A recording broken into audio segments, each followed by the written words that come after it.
So many of the learned people of the time that Jesus lived, they tried so hard to cause him to stumble in his teaching, but it just didn't work. We talked about yesterday about the Sadducees who asked the question concerning the 7 men who married the one woman and there were no children. Whose wife would she be in the resurrection, when they didn't even believe in the resurrection?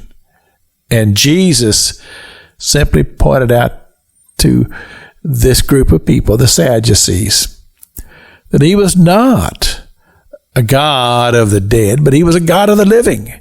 And in essence, to say, I am of the God of Abraham, Isaac, and Jacob. And even though they have deceased from this earth, they still live, because we believe that there's life in the resurrection. And so after this, the Sadducees, they realized that they could not match Jesus Christ word for word and concept for concept. And so they just kind of went away.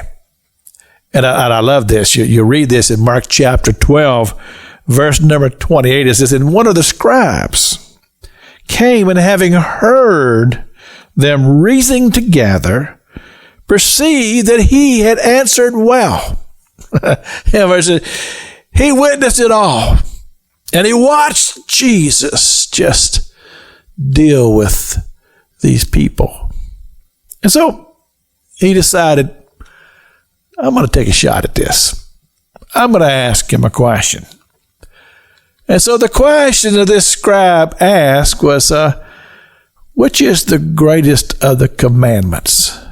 Now, without having prior knowledge of this, just think about what your answer might be. Of all the commandments, which is the greatest? And it seems so logical to us now because Jesus answered it for us. And what he said, love the Lord thy God. Well, that makes sense to me. As a matter of fact, this became a pattern for my wife and I.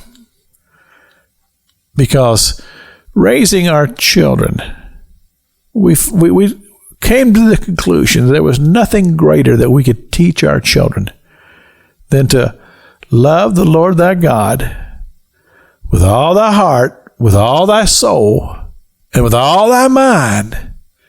Because we concluded that if we teach our children this, that they'll do well in life. And so far, the Lord has honored this. But then Jesus, he took it a little further.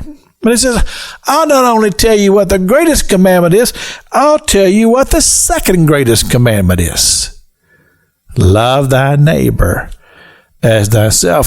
And you consider that. He says, love God and love humanity.